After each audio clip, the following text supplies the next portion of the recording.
Pois em verdade vos digo, meus fiéis, que se dentre vós algum membronita, deste emana sabedoria e conhecimento, e a verdade vos libertará.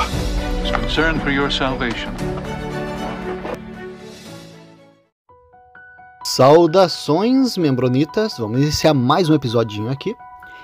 E tá bem relacionado com o episódio anterior, então quem não escutou, vai lá. Mas hoje a gente vai estar levantando o questionamento crítico sobre o modo em que Joseph Smith traduziu as placas de ouro. O pessoal comenta que tem alguma coisa estranha, que a igreja está escondendo alguma coisa, mas a gente vai dar uma verificada nisso. Então, só uma breve revisadinha no que a gente falou anteriormente.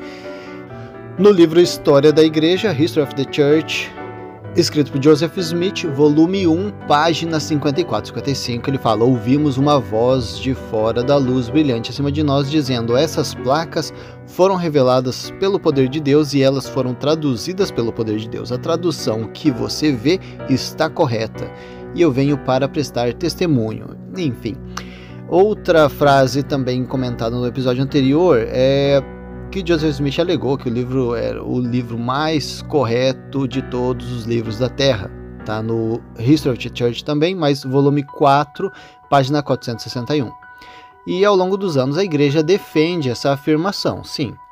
The Improvement Era, página 924, de dezembro de 1961, o presidente Joseph F. Smith falou que os inimigos da igreja fizeram a afirmação de que tem havido uma ou duas ou mais 1000 mudanças no livro de Mórmon desde que a primeira edição foi publicada. Bem, é claro que não há nenhuma verdade nessa declaração. A gente já levantou esse questionamento no episódio anterior e sim, há alguns conflitos sobre essa afirmação. David Whitmer, testemunha do livro de Mórmon, falou o quê? Agora vou dar-lhes uma descrição da maneira pela qual o livro de Mórmon foi traduzido por Joseph Smith. Ele colocava a pedra dividente em um chapéu, Urim, e em seguida colocava seu rosto no chapéu, puxando bem para excluir a luz. E na escuridão a luz espiritual brilharia. Um pedaço de algo parecido com um pergaminho com os escritos surge em sua visão. Um caractere em um momento aparece e por ele a interpretação em inglês. Isso foi escrito em Um Endereço para Todos os Crentes em Cristo, 1887, página 12. E a igreja não esconde como isso aconteceu, como a tradução aconteceu, porque o presidente Russell M. Nelson, lá em julho de 1993, na Liahona, comentou essa citação de David Whitmer. E como Martin Harris explicou essa tradução? Por ajuda da pedra dividente, sentenças apareciam e eram lidas pelo profeta escritas por mim. E quando eu terminava, eu dizia escrito. E se corretamente escrita, a frase desapareceria e outra apareceria em seu lugar. Mas se não estava escrita corretamente, permanecia até ser corrigida, de modo que a tradução era como estava gravada nas placas, precisamente na língua então usada. Lá na conferência trimestral de fevereiro de 1881, em Provo, Joseph F. Smith ele comentou assim: Joseph não tornou a escrita nas placas de ouro para a língua de inglês em seu próprio estilo de linguagem, como muitas pessoas acreditam, mas cada palavra e cada letra foi dada a ele pelo dom e poder de Deus. Assim é a obra de Deus e não de Joseph Smith. E foi feito desta maneira. O Senhor fez com que cada palavra soletrada aparecesse nas pedras em frases curtas ou palavras. E quando Joseph tinha proferido a sentença ou palavra e o escriba a tinha escrito corretamente, a sentença desaparecia e outra aparecia. E se havia uma palavra escrita de forma errada ou até mesmo uma letra incorreta, a escrita nas pedras permaneceriam lá. Então Joseph exigiria ao escriba para soletrar a última frase e assim encontrar o erro. Quando corrigia, a frase desapareceria como de costume. Muito bem, eu já verifiquei aqui uma discrepância de informação, Então, Joseph F. Smith, aqui em 1881, estava dizendo na conferência trimestral que as palavras apareceriam nas pedras do Urim e Tumim. E David Whitmer, testemunha do Livro de Mormon, falou que apareciam em algo parecido como um pergaminho. Então são duas formas bem diferentes, né? Prova que o Livro de Mormon é uma mentira? Não necessariamente. Confesso que eu não saberia dizer qual eu acreditaria mais, porque um é o profeta, né? Joseph F. Smith falando. E o outro é a testemunha do Livro de Mormon. Então, assim, são duas pessoas teoricamente confiáveis, que deveriam ter a informação correta e que passaram duas histórias diferentes. Mas, assim, pode ser considerado, sim, um erro dos homens, um erro relativamente pequeno, mas mostra um conflito real de informação. David Whitmer viveu na época de Joseph Smith, né? Teve presente ali com as placas. Joseph F. Smith já foi posterior, então talvez a versão de David Whitmer seja mais aproximada à realidade.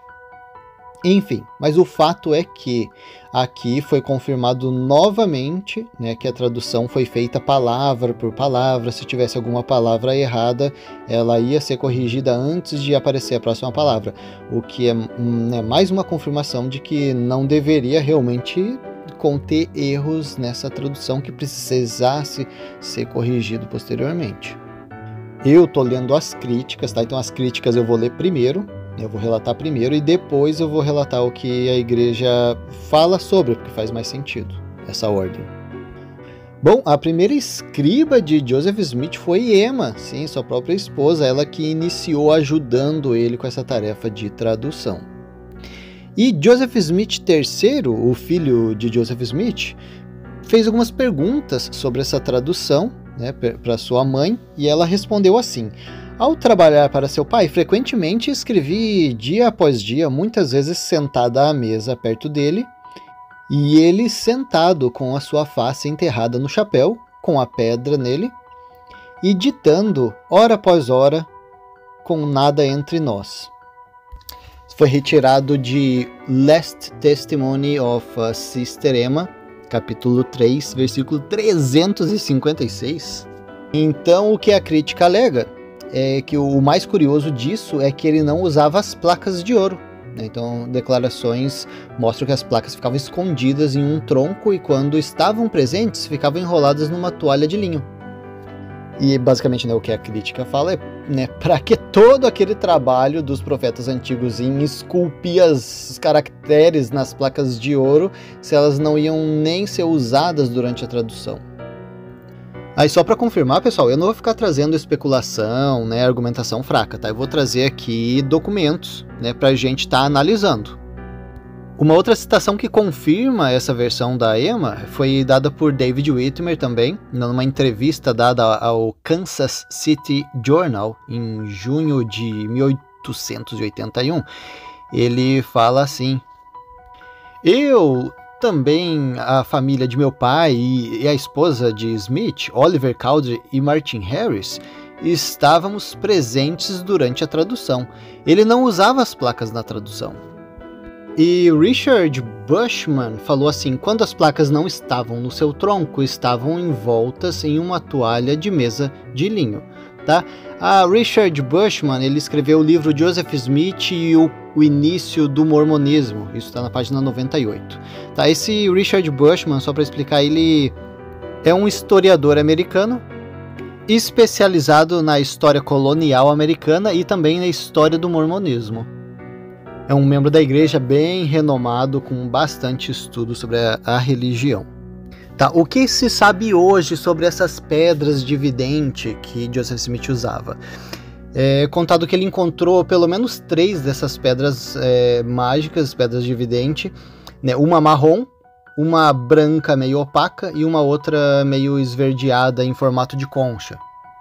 Então, no diário de Wilford Woodruff, em 18 de maio de 1888, Woodruff fala assim: a primeira pedra de vidente que Joseph Smith obteve estava em um caldeirão de ferro a 7 metros abaixo do solo. As pedras do vidente que Joseph Smith encontrou por revelação cerca de 7 metros debaixo da terra, as carregou ao longo da sua vida. Então, o que é alegado, né, pelos críticos da igreja sobre a tradução do Livro de Mórmon? Que Deus preparou e durante mais de 1000 anos deixou o Urim e Tumim guardados para que Joseph Smith traduzisse as placas de ouro, e depois que ele perdeu as 116 páginas, né, Deus ficou tão irado que fez, né, o anjo Moroni levar o Urim e Tumim, e Joseph teve que continuar as traduções usando apenas suas pedras de vidente. E eles até comentam sobre ele usar essas pedras de vidente para caçar tesouros. A igreja afirma que essas pedras mágicas encontradas por Joseph Smith lá na escavação de um poço no quintal da casa dele tinham os mesmos poderes do Urim e Tumim. De volta lá no livro History of the Church, volume 1, página 128, fala assim sobre essas pedras. Era de cor achocolatada, uma pedra com formato oval que o profeta encontrou quando cavava um poço em companhia de seu irmão Hiram, para o Sr. Clark Chase, próximo a Palmyra, em Nova York. Ela possuía qualidades do Urim e Tumim, pois através dela, assim como através dos intérpretes encontrados com os registros nefitas, Joseph era capaz de traduzir os caracteres gravados sobre as placas. Então, só lembrando, pessoal, essas pedras não foram as que ele encontrou com as placas de ouro, tá? As encontradas com a placa de ouro eram o Urim e Tumim. Essas são outras pedras de vidente que ele encontrou ao longo da vida dele. É comentado também que Joseph, além de usar as pedras para tradução, ele usava para conversar com Deus, para perguntar ou se comunicar com Deus. Então, muitas revelações, em Doutrina e Convênios 17, por exemplo, o profeta inquiriu o Senhor e essa revelação foi dada em resposta por meio de Urim e Tumim.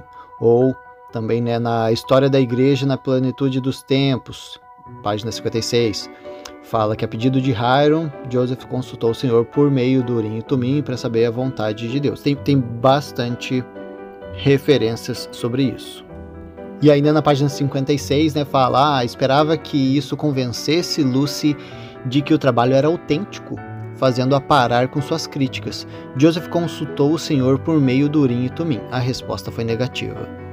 Então, novamente, Joseph consultando o Senhor, usando as pedras. Inclusive, mais um comentário aqui, né, que Emma não estava convencida da autenticidade do trabalho que Joseph estava fazendo. E, para quem está curioso, aqui no Utah Historical Society Library, volume 6, página 117 e 118, fala o que, após a morte, né, de Joseph Smith em 1844, a pedra de vidente foi levada para Utah e Brigham Young a exibiu aos regentes da Universidade de Deseret em 1856. Estou intrigado aqui para saber onde que estão essas pedras hoje. Talvez em algum museu da igreja, mas não consegui encontrar nas minhas pesquisas. Quem souber, coloca aí nos comentários que eu vou ficar feliz. Mas lá no Joseph Smith Papers 1, versículo 322 e 323, fala assim que outros mormons como Hiram Page, David Whitmer e Jacob Whitmer também possuíam pedras de vidente. Os elders mormons e as mulheres muitas vezes procuravam no leito do rio pedras com buracos causados pela areia, uma pedra de vidente. Vale lembrar também que eu desconhecia muito dessas coisas, tá? Mesmo sendo membro há muito tempo, desconhecia bastante coisa e resolvi fazer um estudo para entender como que as coisas aconteceram e quais as explicações para isso.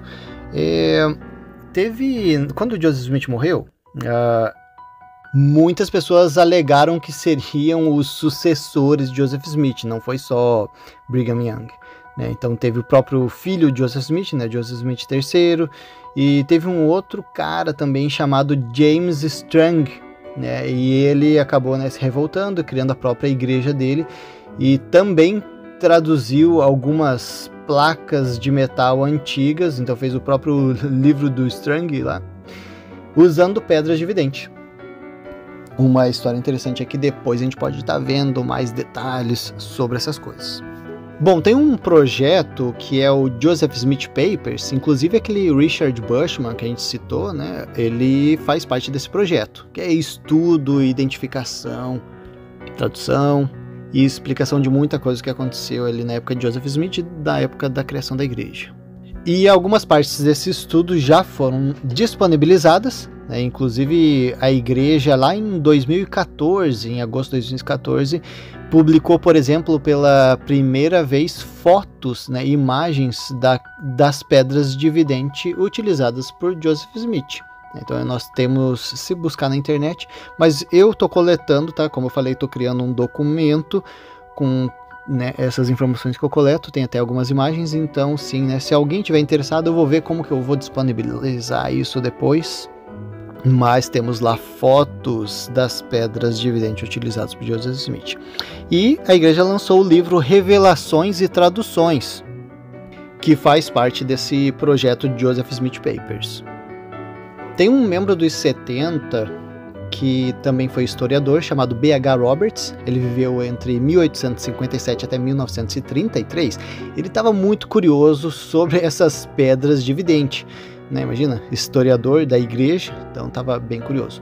E ele começou a tentar rastrear onde essa pedra estava. Então ele sabia que ela foi dada para Oliver Cowdery, então Joseph Smith deu para Oliver Cowdery, e depois ele soube que estava ali com o irmão de Brigham Young, que era para ele entregar para o profeta Brigham. Aí ele soube que Brigham Young usou essa pedra para dedicar à igreja, né, no templo, e depois ela foi entregue para Joseph F. Smith. E, enfim, foi passando de mão em mão. Ele perguntou pro presidente, ele pensou, então deve estar com o presidente Grant. Perguntou ao presidente Grant, o presidente Grant falou que não estava sabendo dessas pedras não. Aí ele resolveu perguntar para a família Smith, não, os descendentes de Joseph Smith, e conseguiu encontrar essas pedras, e eles trouxeram ali para o escritório para eles poderem dar uma analisadinha, né? E esse membro dos 70 falou assim: enquanto a manuseávamos, tive a impressão de que sem dúvida era rádio, aquele elemento radioativo. E ela tinha sido feita radioativa pelo contato com o rádio e, consequentemente, daí a sua energia para se tornar luminosa quando colocada no escuro. Outra coisa comentada também é que na região em que Joseph Smith vivia, ali na época de 1820, muita gente estava vindo com varas divinas, pedras de vidente, era uma coisa bem comum, a busca por esses objetos, caça a tesouros ou essas práticas mágicas. O que muitos críticos alegam, que Joseph Smith estava tão envolvido com esse negócio de mágica e tesouros perdidos e objetos que essa prática de usar as pedras era mais uma modinha de época do que revelação em si. Aí há registros de que Joseph deu essa pedra marrom, ela é do tamanho de um ovo, para Oliver Cowdery e ficou só com uma pedra branca. E ele usou essa pedra para aquelas traduções inspiradas da Bíblia que ele fez, né, de Gênesis, de Moisés. Também usou para uma revelação, para Orson P. Pratt. Usou para dar bênçãos em alguns membros e também para ditar o livro de Abraão, do Pérola de Grande Valor. Muito bem, o blog Investigações Sud é um dos mais antigos blogs sobre críticas ao mormonismo. Comenta ali que a igreja posta muitas imagens de Joseph Smith ditando o livro de Mormon utilizando as placas de ouro. Essas imagens elas são distribuídas, né, pela igreja, também estão em manuais, em livros. E esse blog comenta que a igreja tenta passar uma má impressão, uma impressão falsa de que Joseph Smith usou as placas de ouro ali na mão para poder traduzir. Sim, eu, membro da igreja, né, há 30 anos, sempre tive essa impressão de que, né, foi como aconteceu naquelas imagens. Então faz sentido que essas imagens passem uma impressão errada de como realmente aconteceu. Algumas dessas imagens mostram que o escriba está ali bem na frente dele. E o que essa pessoa alega no blog é de que a igreja tenta evitar esse constrangimento que Joseph Smith teria, né, traduzido o livro de Mormon com umas pedras dentro de um chapéu. Parece que a igreja tem vergonha disso e que é melhor falar que foi usado as placas. Então eu, como membro, né, há muito tempo, sim, sempre tive essa Impressão de que era Joseph Smith sentado com as placas ali na frente, lendo os caracteres e o tradutor ali do ladinho escrevendo. Então sim, é bem diferente do que aconteceu.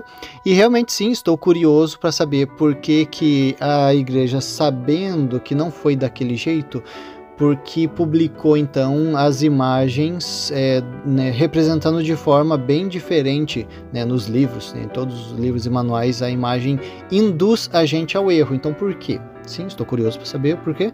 E também essa alegação de que a igreja tem vergonha. Então assim, por quê? E também se é porque tem vergonha, então por que tem vergonha da forma real de como foi traduzido? Para quem tem dúvida ainda sobre os escribas durante a tradução, foi Martin Harris, Oliver Cowdery e Emma Smith. O principal, né, dos escribas foi o Oliver Cowdery. Mas não foram somente eles, tá bom? Teve David Whitmer também, Hiram Smith e John Whitmer ajudaram nessa tradução. Sobre essa questão, né, de Joseph Smith ter traduzido e somente aparecer uma palavra quando a anterior estivesse correta, foi confirmada também, né, num documento escrito por Joseph Knight Sr., que era um antigo membro da igreja, também um amigo íntimo de Joseph Smith. Ele também confirmou que a tradução era feita dessa forma. E algumas pessoas criticavam a forma com que ele traduziu o livro de Mórmon. Por exemplo, o sogrão, Isaac Hale, o pai de Emma. Ele deu um depoimento em 1834, em que ele estava reclamando, criticando ali de Joseph Smith. Ele estava falando assim: a maneira na qual ele fingiu ler e interpretar era igual quando ele caçava tesouros, com uma pedra em seu chapéu e o chapéu no seu rosto, enquanto o livro nas placas, ao mesmo tempo em que estava escondido nos bosques. E provavelmente um relato mais completo dessa evidência é dado por D. Michael Quinn, que é um historiador de Brigham Young, e escreveu um livro em 1988 sobre isso. E pessoal, eu dou bastante valor, tá, pra gente que estuda, pra gente que coleta, pesquisadores, historiadores, tá? Então assim, às vezes a gente, não, eu não aprendi isso na igreja, então isso é falso, isso é de Satanás. E não, assim, pessoal, tem gente que realmente estuda, busca, corre atrás, então assim, eu dou bastante valor pra isso. Principalmente ele sendo um membro da igreja. Muito bem, vamos pro site Mais Fé, um site apologético da igreja, ver o que eles falam sobre a tradução do livro de Mórmon. Então eles têm um episódio que se chama O que é a Pedra do Vidente? É dito que Joseph Smith levou aproximadamente 60 dias para concluir a tradução do livro de Mórmon, que começou em abril e terminou em junho de 1929, está no site, sim, então provavelmente, né, quiseram dizer 1829. E é citada uma frase ali do elder Lee Grant Richards, que, maravilhado, né, com o milagre da tradução, falou assim: que qualquer outro escritor tenha jamais escrito, mesmo um livro de ficção, de tal grandeza em tão pouco tempo. O que eu queria levantar aqui com esse começo já onde foi dito que Joseph Smith traduziu em 60 dias. Eu não consegui encontrar essa informação, né? Apesar de terem errado ali, né, 1929, né, que provavelmente foi 1829, não acredito que Joseph Smith começou em abril e junho, né? Então não acho que foram 60 dias que ele levou para fazer essa tradução. Então algumas fontes citam que Joseph Smith recebeu as placas, quando ele recebeu as placas de ouro, em setembro de 1827. Então vamos lá, 1827 recebeu as placas de ouro. Algumas fontes dizem que ele começou essa tradução por volta de 1828 e terminou em 1829. Então que o processo levou aproximadamente 2 anos. Algumas pessoas dizem que levou aproximadamente 60 dias. Então, se alguém tiver algum documento que mostre que levou 60 dias ou alguma afirmação, por favor, deixa nos comentários que eu vou ficar feliz em receber. Não consegui realmente encontrar. Eu fiz uma pesquisa rápida aqui no ChatGPT, eu vou compartilhar aqui com vocês. Então, eu coloquei ali, né, que data que Joseph Smith iniciou a tradução do livro de Mormon e quem era o escriba, né? Ele falou que ele começou por volta de 1828 e concluiu em 1829.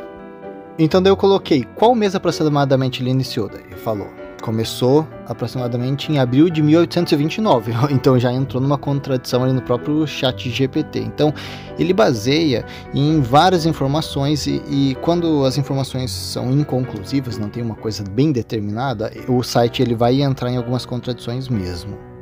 Perguntei se o site consegue encontrar alguma alegação de que o livro tenha sido escrito em 60 dias. Falou que não consegue encontrar nenhuma ligação. O que o site diz é que Joseph Smith e seus escribas trabalharam durante períodos intensivos de tradução ao longo de vários meses. E diz que não tem uma estimativa precisa do número de dias ou horas totais dedicadas à tradução. Então o que a gente tem que pensar são dois tipos de tempo. O tempo dedicado, né? Então vamos dizer assim, ó, esse aqui é o meu episódio do podcast. Ele vai ter ali 30 minutos, por exemplo. Eu levei 30 minutos para fazer ele? Não, eu levei mais ou menos, gravando, entre 3 e 4 horas. Então 3 ou 4 horas foi o tempo que eu levei para fazer esse episódio? Não. Se eu for somar o tempo em que eu fui fazer pesquisas, coletei, organizei as ideias, foi ao decorrer de vários anos. E o chat GPT continua falando ali, né? Algumas estimativas colocam o tempo total de tradução entre 60 e 90 dias, mas é importante ressaltar que esses números são aproximações e não podem ser considerados precisos. Aí eu resolvi perguntar ali, quando o Elder Lee Grant Richards citou, né, e falou aquela citação? E dele me comentou no site que foi na conferência de abril de 1960, para quem quiser, página 119. E a citação, na verdade, completa dele foi: não há nenhum livro na literatura sagrada ou profana como o livro de Mormon. Não há outro livro que tenha sido escrito em tão pouco tempo, nem que contenha uma mensagem tão importante, nem que tenha tido um impacto tão profundo no mundo. Aí eu resolvi então pesquisar qual o livro significativo que levou aproximadamente 2 meses para ser escrito. E o chat comentou, o livro Apanhador no Campo de Centeio, que é de J.D. Salinger, que levou entre 1945 e 1946, levou aproximadamente 2 meses para ser escrito. Comentou, o processo de edição e revisão levou alguns anos, mas a escrita foi em 2 meses. Aí eu perguntei, quando ele começou a escrever o livro, né, Apanhador no Campo de Centeio, e falou, né, peço desculpas pelo equívoco, o site já vê o equívoco anterior. Ele fala, não, ele começou lá em 1940, só que ele foi para a guerra, né, teve que interromper, mas depois voltou a escrever. Então esse mesmo equívoco que o site fez pode acontecer com o livro de Mormon também. Algumas pessoas pegarem ali e às vezes dar uma potencializada no tempo em que o livro foi escrito. Porque, né, quando eu pesquiso ali, quando que o livro de Mormon, né, foi encontrado? Foi em setembro de 1827, as placas de ouro. Então, desse período de setembro de 1827 até 1830, quando ele foi publicado, são 3 anos. E por mais que a gente, membro da igreja, acredite, não, foi escrito em 2 meses, 2 ou 3 meses, a gente tem que pensar que para as pessoas que são contra a igreja, que estão afirmando que não foi, tudo pode ter acontecido durante esse período de 3 anos ou até anteriormente. Vamos dizer assim que Joseph Smith já tinha a intenção de inventar um livro de Mormon, e vamos dizer que ele estava encenando e fazendo todo esse teatro de encontrar as placas. Se você parar para pensar quanto tempo útil ele teve para pensar e organizar a ideia do livro, as histórias do livro. Então o tempo em que ele levou para citar para o escriba, se ele só tivesse realmente 60 dias para pensar na história que ele ia contar e contar, realmente parece assim muito, tem que ter uma criatividade muito intensa para conseguir criar um livro em 2 meses, do zero. Mas não tem como você afirmar, como você provar para as pessoas que são contra a igreja, de que ele não pensou na história antes ou não elaborou nada da história antes, se ele estivesse criando essa história. Por isso a citação de usar, né, esse argumento de que o livro de Mormon foi escrito em 60 dias, e isso é uma prova do quão milagroso ele é, não é uma prova, na verdade. Tá? Mesmo que a gente queira defender o livro de Mormon, não dá para usar isso como uma prova, porque não é uma prova. Eu, por curiosidade, coloquei ali quanto tempo J.R.R. Tolkien levou para escrever o livro Hobbit. E falou aproximadamente 2 anos para escrever o livro Hobbit. Ele começou o livro em 1930 e terminou em 1932. O próprio site Mais Fé comenta que não tem muita precisão, né, das informações históricas para poder citar como algo factual. Um exemplo foi uma citação do presidente Joseph Fielding Smith, que falou assim, parece razoável supor que o profeta teria usado as pedras. Então, assim, são muitas informações que são supostas, tá? Então, às vezes, a gente não pode colocar como determinante algumas informações. Mas, para os membros que ainda têm dúvida, tá? A questão do livro ter sido traduzido com pedras dentro de um chapéu que brilham e Joseph Smith vê a tradução, foi super confirmado pela igreja, tá? O próprio presidente Russell M. Nelson comentou que foi assim que foi realizada a tradução. E a igreja confirma também que após a perda das 116 páginas, né, Joseph Smith foi punido e foi retirado do Urim Tumim, então ele continuou fazendo algumas traduções com a pedra dividente, uma pedra pessoal dele que ele tinha encontrado. O que Joseph disse a Orson Pratt sobre as pedras, ele falou que ela não era essencial para receber revelação. Elas foram dadas para ele quando ele ainda era meio inexperiente. Então, a partir do momento que ele foi se tornando mais familiarizado com as revelações, ele não precisou mais das pedras. Aí o site Mais Fé conta uma história curiosa. Comentou que Martin Harris resolveu esconder a pedra que Joseph Smith usava para fazer a tradução para testar ele, para ver se ele ia conseguir fazer a tradução, e colocou uma outra pedra parecida com que a Joseph usava. E daí fala que quando o Joseph chegou lá para traduzir, de repente olhou e falou assim, Martin, qual que é o problema? Tá tudo escuro como o Egito. Então o Martin confessou ali, não, eu troquei para substituir, para fazer um teste para calar a boca dos tolos, ele disse. As pessoas que alegavam que Joseph memorizava sentenças e meramente repetia. E eu fui atrás da onde que o site Mais Fé conseguiu essa informação, porque eu achei interessante, eu nunca tinha ouvido, eu achei interessante.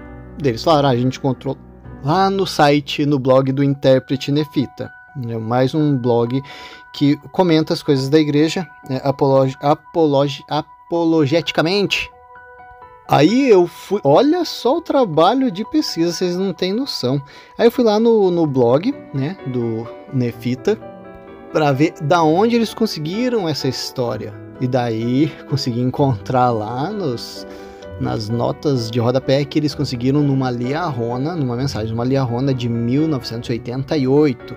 E daí eu pensei, cara, da onde que essa mensagem de 1988 conseguiu essa história? Eu fui correr atrás e eles conseguiram num livro da igreja antigo chamado Millennial Star. Então mostra a página lá 86 e fala que essa história está contida lá. Então, para vocês terem uma noção do que é um trabalho de pesquisa de informação, tá? Porque um site pode dizer alguma coisa, né? Mas a gente precisa comprovar de onde ela veio. Então aqui chegou desse documento antigo que é o Millennial Star. Porque a gente não pode eliminar 100% de que a história é real, mas pelo menos eliminar o diz que me diz, né? As fake news, a gente tenta ao máximo. Por que eu digo que a gente não pode eliminar 100% a veracidade da história? Porque vamos dizer que simplesmente a pedra era diferente. Eu imagino se eu fosse Joseph Smith traduzindo e usando uma pedra e de repente coloco uma pedra totalmente diferente, poxa, eu vou reconhecer. Então pode ter sido isso, né? As pessoas podem alegar, não foi inspiração, não foi que ele reconheceu que a pedra não era inspirada, foi simplesmente, né, reconheceu a pedra diferente, pode ser. Ou, né, como aquele historiador da igreja, Roberts, ele descobriu que a pedra tinha ali indício de rádio e por isso, né, do elemento radioativo, e por isso ela brilharia no escuro. Então, de repente, né, o Martin Harris só repôs a pedra por uma outra que não brilhava no escuro. Então, né, tipo, facilmente reconhecido. Então, né, tem muitas explicações e isso daí a gente não pode estar afirmando, né? Ou a gente acredita ou a gente não acredita. Vamos dar uma olhadinha, que informação valiosa que esse blog Intérprete Nefita pode estar compartilhando com a gente. Aqui, ó, o site confirma também, né, que a igreja tem muitas descrições de como a tradução foi feita, algumas, né, em ilustrações, outras em filmes oficiais da igreja, em que mostram ali, né, Joseph e Oliver sentados numa mesa, ou com as placas, ele com o dedo nas placas, né, mostrando que a tradução tinha sido ali pelo dedo indicador, segurando nos caracteres, e assim ele conseguia ler. Algumas mostram que tem uma cortininha separando os dois. Então, assim, tem muitas formas, né, mas nenhuma dessas imagens oficiais, né, ou vídeos, filmes oficiais da igreja mostram, né, Joseph com o rosto dentro de um chapéu com as pedras, embora a igreja confirme que foi, né, com o chapéu e as pedras. Então, assim, a explicação ainda sobre o porquê a igreja representa de uma forma diferente, ainda não foi dada essa explicação, mas vamos continuar. É citado que a intenção de Joseph Smith não era mostrar para todo mundo como surgiu o livro de Mormon. Ele só queria realmente traduzir e dar o livro de Mormon ao pessoal. Não queria explicar como ele foi traduzido, qual forma e tal. Então, já foi dito isso aqui. Doutrina e Convênios 28 mostra a forma curta que Joseph queria citar. Não, foi, né, por revelação do alto, né, que foi preparado para a gente traduzir o livro de Mormon. Ponto. Joseph era obrigado a contar como foi detalhadamente cada coisa? Não acredito, né? Então acho que ele tem ali, traz o livro de Mormon, tá aqui, o livro de Mormon. Quem quiser acredita, quem não quiser não acredita. Eu acho que ninguém é obrigado a acreditar, então, ok. Por isso, muito dos detalhes de como foi esse processo de tradução a gente encontra mais pelos escribas do que da própria boca de Joseph Smith. Não pode ver, a gente vê ali, né, detalhes contados por Martin Harris, né, ou por Emma, né, ou por qualquer outra pessoa que participou, mas menos pela própria boca de Joseph. Olha aqui, o site comenta até que quando Joseph perdeu as 116 páginas, os intérpretes nefitas foram retirados dele, era um nome para o Urim e Tumim. E ele até comenta aqui, ó, foi esse termo que inspirou o nosso site. Eles comentam aqui que a pedra ficava dentro do chapéu. Por quê? Porque é um chapéu, né? Porque assim ele conseguiria ver o brilho, né, da pedra. Uma forma fácil, rápida ali de produzir um escuro e ver os caracteres naquele brilho que a pedra produzia. E é comentado aqui também uma coisa interessante. Aparentemente, antes da perda das 116 páginas, Joseph usava os intérpretes junto com aquela estrutura do peitoral. Ficou contado pelo próprio irmão do Joseph Smith, o William Smith, mas fala que como era muito grande, tornava essa atividade aí de tradução bem cansativo. Então depois, né, da perda das 116 páginas, ele começou a usar mesmo só as pedras dentro do chapéu. Um outro ponto interessante aqui, que eu estava pensando ainda sobre aquela questão do Martin ter trocado as pedras para fazer um teste com o Joseph Smith. E, né, Joseph Smith reconheceu e daí, né, ali no site afirmou, não, e isso é uma prova de quão inspirado ou real, né, era a tradução de Joseph Smith, que ele reconheceu a troca das pedras. Mas, ao mesmo tempo, se a gente for usar essa situação como uma prova da veracidade, facilmente uma pessoa pode usar a situação das 116 páginas perdidas, né? Então eles pediram para Martin Harris, traz aqui os manuscritos. Pronto, Martin Harris trouxe. Aí falou, agora faz outro, quero ver se você consegue copiar igualzinho, né? E Joseph não replicou, né? Porque o senhor não deixou, falou, tipo, não, você não vai fazer, já foi mancada você ter pego esses manuscritos e levado e insistido para levar. Pode continuar lá a tradução, que eu já tinha ciência desse negócio e já tinha até providenciado uma resolução para isso, mas, né, essas páginas aí que você não cuidou, não vai ser mais traduzida de novo.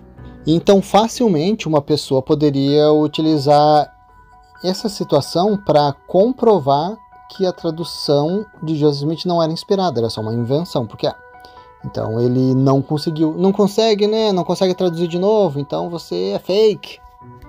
Não necessariamente, né? Então, assim, se o Senhor não deixou ele traduzir de novo e já tinha providenciado uma resolução, né? É um argumento. Da mesma forma que falar que Joseph Smith, ele não conseguiu porque ele é fake, também é um argumento. Então, né, tipo, cabe a gente fazer uma análise e decidir qual situação a gente vai acreditar. Obviamente, pessoal, eu tô falando assim, né, tipo, pra gente é muito mais fácil, a gente acredita, a igreja é verdadeira, né, o evangelho é verdadeiro, a gente tem um profeta vivo hoje, e é muito mais fácil a gente simplesmente seguir sem questionar nada, né, porque simplesmente a gente sabe que as coisas são verdadeiras, mas o que a gente está fazendo aqui é um trabalho de análise, tá? Bom, vamos continuar aqui para finalizar o nosso episódio. O que a Fair Mormon fala sobre essas formas de tradução, então, do livro de Mormon? Eles comentam, né, que tipo, essa questão aí de ser muito apertado ou muito frouxo, o processo de tradução, né? Tipo, foi exatamente palavra por palavra ou assim estava muito aberto e tal. Eles falam que não tem informações que eles possam coletar para conseguir comprovar, né, se dava abertura para erros ou não, mas simplesmente o que eles conseguem confirmar, né, é o fato de que o livro foi ditado pelo dom e poder de Deus. Então, assim, basicamente não tem uma explicação para a questão de tem erros. Como aconteceram esses erros? Se, né, tipo, o método de tradução era assim bem direitinho. Eles explicaram ali o que é esse tal de intérpretes nefitas. O que é isso aí? São pedras que o Senhor providenciou e deixou disponibilizado ali junto com as placas para Joseph Smith encontrar. Mas também esse termo intérprete nefita pode ser designado para o conjunto de objetos ali, que não era somente as placas e as pedras, também tinha um aro e um peitoral, por exemplo. E esse conjunto ali de apetrechos são os intérpretes nefitas. E tem até uma situação interessante, é que como estava citado que essas pedras estavam presas em um aro que parecia tipo um óculos gigante com lente, levou algumas pessoas a especular como se fosse esse óculos tal que Joseph Smith usava para poder traduzir as placas. Mas a Fair Mormon comenta que isso realmente é só especulação, não tem nada que possa comprovar essa teoria. Aqui, a Fair Mormon confirma que Joseph começou utilizando as pedras intérpretes nefitas, como se fosse na Urim e Tumim, e depois da perda das 116 páginas ele começou, né, com a pedra pessoal de vidente. Então foi confirmada essa situação. Confirmaram aqui também que essas pedras eram colocadas dentro de um chapéu para, né, obstruir a luz e conseguir ver o brilho das pedras. Três coisas interessantes aqui que a Fair Mormon lista explicações é que Joseph Smith descreveu um instrumento como um óculos, mas na verdade ele estava se referindo a um termo do Velho Testamento que, né, significaria Urim e Tumim. Bom, eu não sei como que falar óculos quer dizer Urim e Tumim, mas assim, não me convenceu muito, mas também não pesquisei muito sobre isso, não interfere muito para mim, mas é uma situação. A segunda coisa que comenta é que Joseph usava essas pedras de vidente que ele já tinha antes, né, do livro de Mormon, e que ele fazia revelações por meio delas. Sim, né, não só tradução, mas ele fazia revelações, dava bênção usando essas pedras. Sim, confirmado.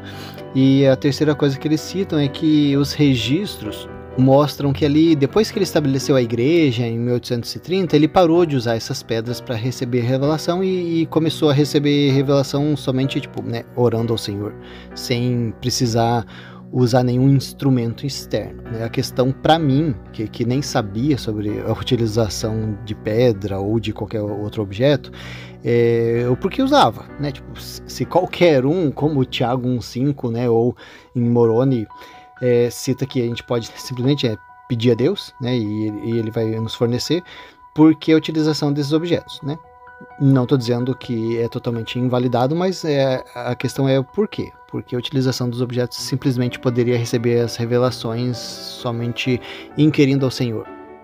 Opa, agora o site Fair Mormon chegou numa pergunta interessante. Eles tentam explicar, né, por que a pergunta, a igreja tentou esconder que Joseph Smith usava pedras, né? E daí eles comentam aqui, a pedra é mencionada ocasionalmente em publicações da igreja, mas é raramente discutido, né, no século XXI em locais tais como a escola dominical. Sim, é um fato que a gente verifica e é uma questão. O que eles dizem sobre isso? Eles comentam que eles não citam porque tem uma mistura entre as pedras pessoais de Joseph Smith, Urim e Tumim, e que somente os que estão familiarizados com as fontes vai perceber que havia mais do que um instrumento de tradução. Tá, então basicamente o que eles estão dizendo é que os membros eles precisam de muito contexto para conseguir entender. Então, né, tipo, é simplesmente mais fácil não dar contexto nenhum, né? Tá, na verdade não explicou, né? Explicou, mas não explicou.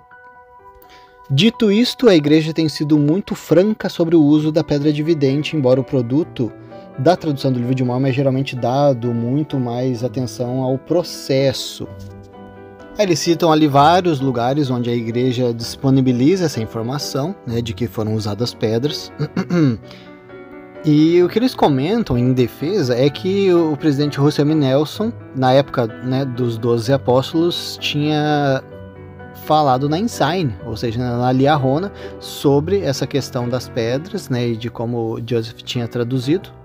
Então eles comentam que seria estranho para a igreja, né, tentar esconder alguma coisa por ter uma conversa com o apóstolo sobre isso e em seguida enviar para casa de cada membro oficialmente na revista, né? Então, tipo, como que vocês alegam que a igreja está escondendo se foi falado, né, e na Liahona e enviado uma cópia para cada pessoa? Então, como assim vocês alegam que a igreja está escondendo?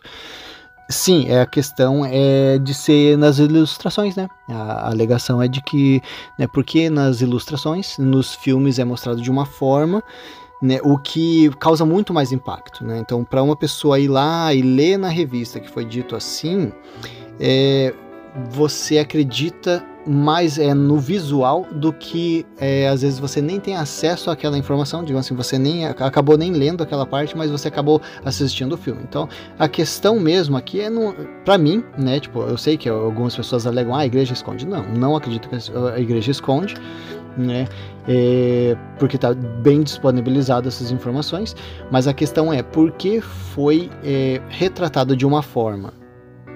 Quando algo soa como manipulação para mim, eu já não gosto e eu gosto muito de entender. Agora, outro ponto que o site Fair Mormon levanta é uma afirmação de Joseph Fielding Smith, né? Ele comenta assim, ó: embora a declaração tenha sido feita por alguns escritores que o profeta Joseph Smith usou uma pedra dividente em parte do tempo da sua tradução do registro e pontos de informação para o fato de que ele tenha tido em sua posse algo como uma pedra, ainda não há nenhuma declaração autêntica na história da igreja que afirma o uso de tal pedra na tradução. A informação é tudo boato.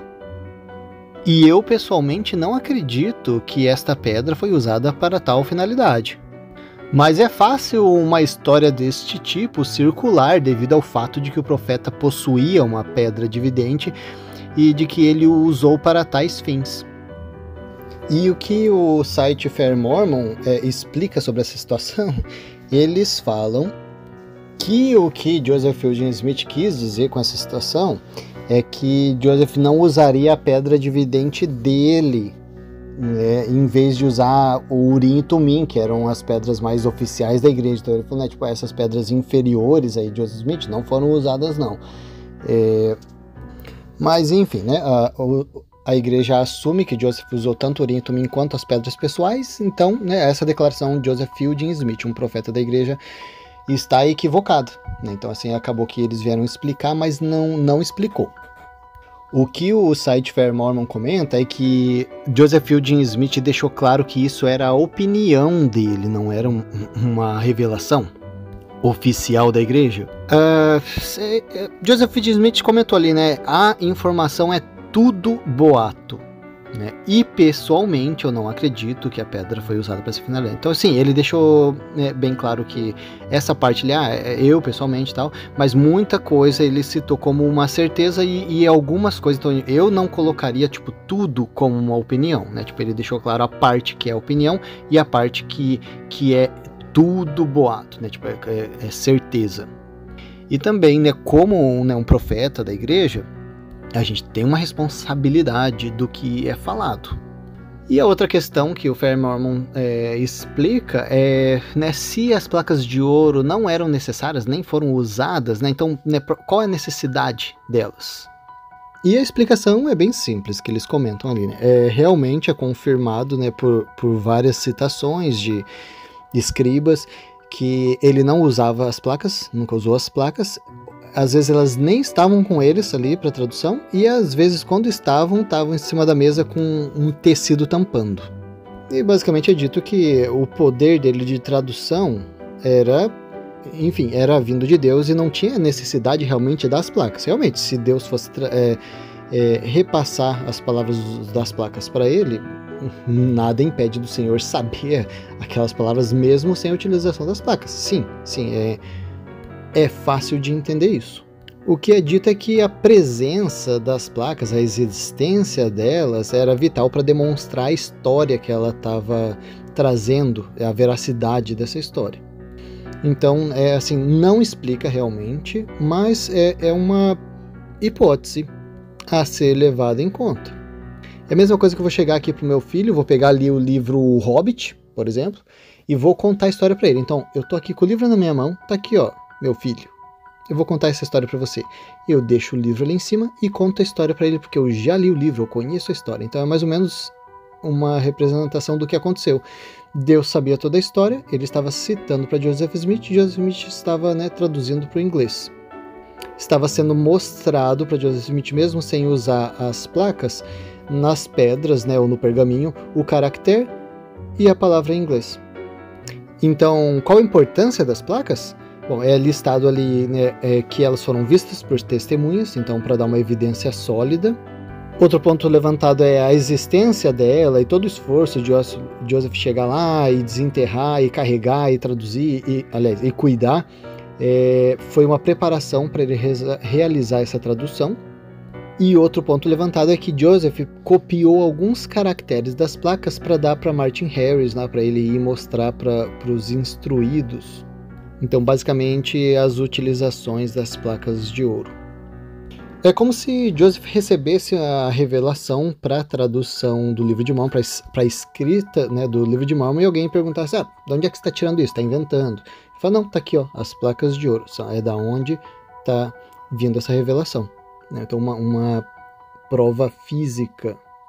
Por exemplo, Maomé, ele recebeu a revelação para escrever o Alcorão, né, o que é dito, né, pelos islâmicos, que ele recebeu essa revelação quando ele ia se retirar para uma caverna, a caverna de Hira, e por lá que ele passava por meditações e tal, e ele recebia, né, essas revelações para, né, futuramente virar o Alcorão, que é o livro sagrado do Islã.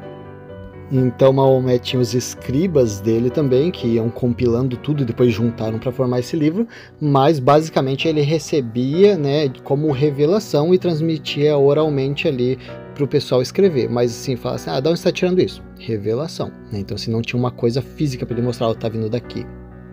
E ainda voltando lá a tempo, né, para citar algo que eu comentei anteriormente sobre Joseph ter usado de 60 dias, né, 2 meses ali, para escrever o livro, né, e aquela alegação de que é um milagre que ninguém conseguiria fazer em tão pouco tempo, inventar uma história. Sim, né, a gente já comentou aqui a possibilidade, né, o que os críticos comentam, a possibilidade dele simplesmente ter pensado nessa história há muito tempo e depois ali só ter citado. É mais ou menos como eu citei aqui do Hobbit. Então, se eu li o livro do Hobbit, vamos dizer que eu inventei o livro do Hobbit, né? Então eu vou lá, eu vou levar anos para escrever ele, para elaborar toda a história, e quando eu for contar para o meu filho, eu vou levar uma noite ali para resumir tudo, ou enfim, se eu quiser contar, realmente descrever o livro palavra por palavra e cada descrição, sim, muito possivelmente eu conseguiria levantar em 2 meses toda a história ali, contar toda a história, porque eu já tenho ela na minha mente.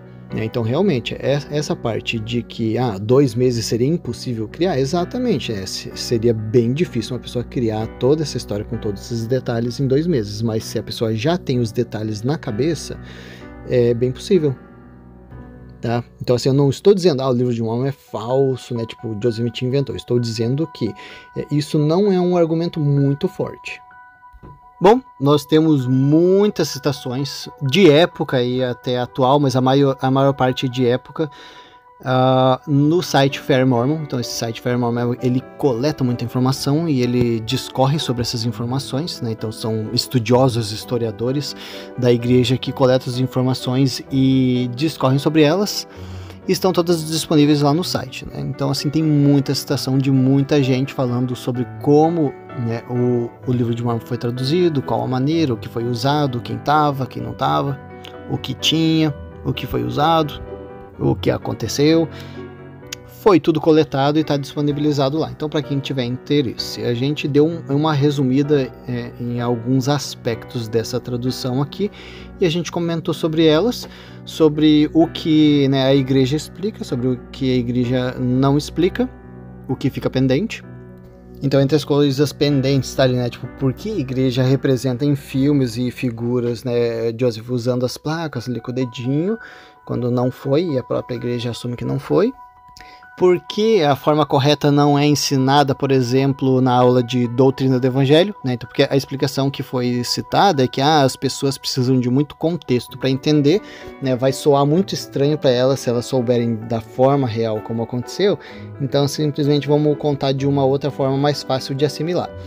Tá, eu entendo isso para membro novo, talvez é muita coisa para assimilar, mas eu fico chateado, né, como membro há muito tempo na igreja, descobrir às vezes essas informações por terceiros, né, e ver que realmente a igreja confirma essas informações e saber que, poxa, né, tipo, quanto tempo de membro e eu nunca soube dessas informações por aulas da igreja.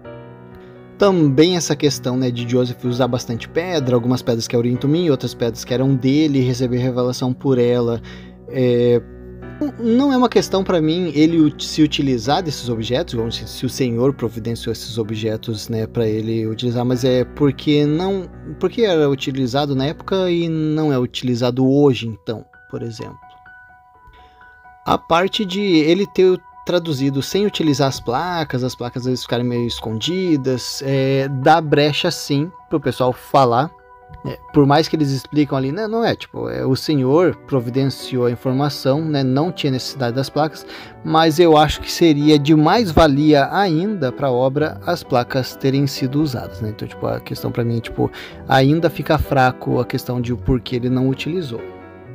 Essa questão da pedra ser radioativa, né, que o 70 historiador, né, Roberts comentou ali, tipo, a pedra parece ser radioativa e ela brilha no escuro mesmo naturalmente pela radioatividade, também abre uma brecha para quem fala assim, não, para uma confirmação de que a pedra não era especial, somente ele achou que ela era especial por ela brilhar, ele não tinha conhecimento da radioatividade.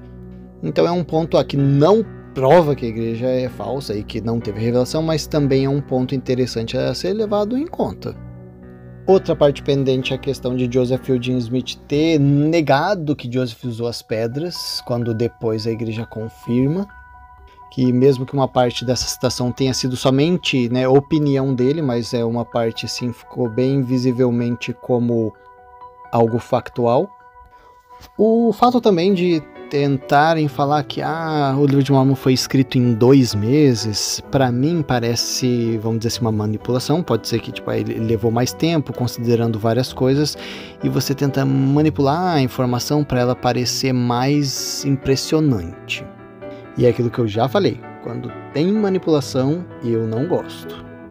Mas é isso, pessoal. Quem tiver qualquer informação sobre esses assuntos que eu falei aqui pendentes de entendimento, de explicação, deixa nos comentários. A gente vai estar fazendo uma pesquisa sobre essas informações e pode estar lançando aqui no canal posteriormente. E lembrando também, né, que como eu comentei já no início dessa temporada, falei, pessoal, foco no testemunho, né? Porque a gente vai entrar em assuntos que são pendentes, né? Então, se você não tem um testemunho, às vezes, né, você pode ficar um pouco abalado com essas informações, tá? E a gente vai ficando por aqui e até a próxima.